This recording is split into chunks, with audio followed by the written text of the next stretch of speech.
In this tutorial, we're going to take a look at how to get started with Servoy. The first step is to navigate to servoy.com and click the download link. You can go ahead and log in, or if you haven't created an account yet, you can go ahead and register.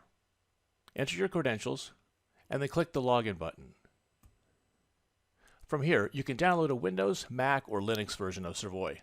I'm going to download the Windows version.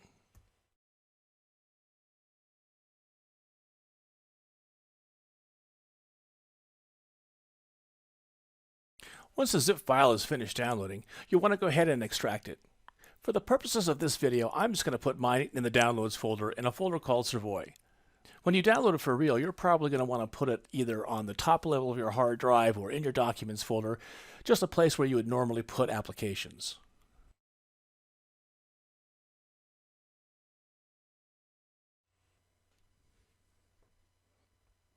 There's two main directories, the application server and the developer folder.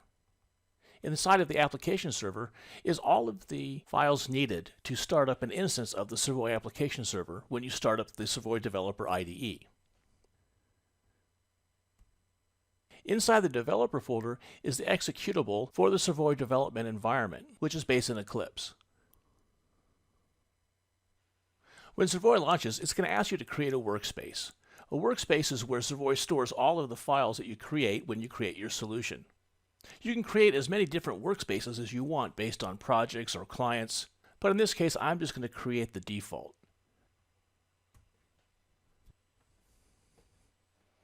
When you first open up Servoy, you have the option to create a default PostgreSQL database and some example files.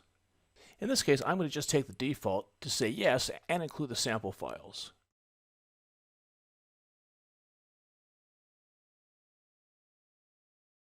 Once Servoy is done installing the database, you can click the Get Started button. Once the IDE is shown, you can go ahead and close the Start page. Well, that's about it for this quick tutorial. For Servoy University, I'm Bob Cusick.